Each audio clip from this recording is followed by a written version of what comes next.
శ్రీరాముడి చిత్రాలతో కూడిన ప్లేట్లలో బిర్యానీ వడ్డిస్తున్నారు. ఇప్పుడు ఈ విజువల్స్ ఇంటర్నెట్లో వైరల్గా మారాయి. ఈ ఘటన ఢిల్లీలోని జహంగీర్పురిలోని బిర్యానీ పాయింట్లో చోటు చేసుకుంది.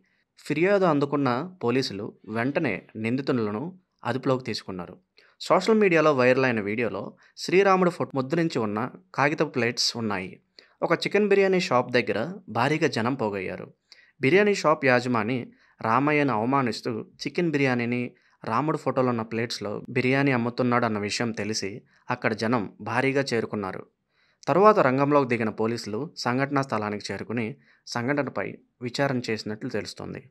దుకాణ యాజమానిని తమ అదుపులోకి తీసుకున్నట్లు కనిపిస్తోంది. అయితే ఈ ఘటన ఓ పెద్ద కలకలం రేపింది. నిందితులు మార్కెటింగ్ కోసం ఇలా చేశారా, లేక ఉద్దేశపూర్వకంగా మతపరమైన మనోభావాలను దెబ్బతీసేలాగా చేశారా అనే కోణంలో కూడా పోలీసులు దర్యాప్తు చేస్తున్నారు. మరోవైపు తినుబండారాల అమ్మకం పెరగటం కోసం మత మనోభావాలను దెబ్బతీసే సంఘటన వెలుగులోకి రావడంతో ప్రజలు ఆగ్రహం వ్యక్తం చేస్తున్నారు.